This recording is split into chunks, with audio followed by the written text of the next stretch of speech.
मुलींचे खूप लहान वयातच लग्न केले जात होते आणि शिक्षणाचा अधिकार मुलींना नव्हता. पण क्रांतीसूर्य ज्योतिबा फुले, महात्मा ज्योतिबा फुले यांनी आपल्या देशात मुलींवर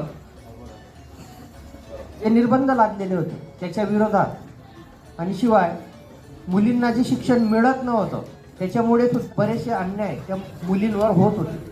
आणि म्हणून क्रांतीसूर्य महात्मा ज्योतिबा फुले यांनी स्वतःच्या पत्नीला अगोदर शिक्षण दिलं आणि त्यांना शिक्षण दिल्यानंतर मग त्यांनी मुलींसाठी शाळा उघडली. निमित्ताने समता दिन म्हणून साजरा करण्यात येत असतो. तर महात्मा ज्योतिबा फुले यांना क्रांतीसूर्य किंवा महात्मा या उपाधी देण्यात आल्या. तर त्याच्यामागे काही कारण होते की महाराष्ट्रात समाज सुधारण्याचं काम त्यांनी केलं आणि मुलींसाठी पहिली शाळा त्यांनी स्थापन केली.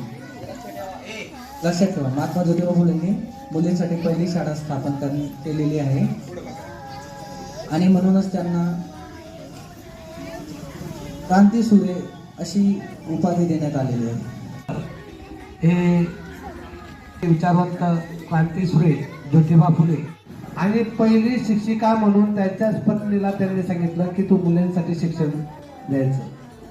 तदनंतर आपल्या शाळेचे मुख्याध्यापक मी यांना विनंती करतो की त्यांनी आपल्या अध्यक्षीय भाषण द्यावे.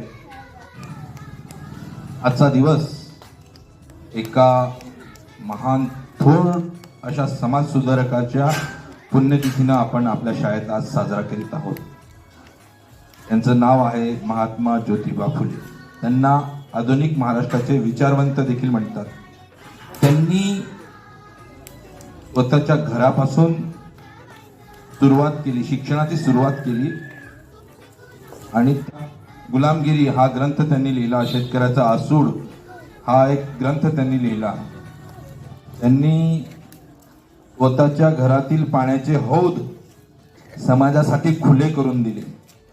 त्यावेळेला ते ज्या काळात होते त्या काळात अस्पृश्यता जास्त प्रमाणात होती. समता आणि समानता, आपण काल परवाच संविधान दिवस साजरा केला, तर संविधानात समता आणि समानता हे दोन मूल्य घेतलेली आहेत.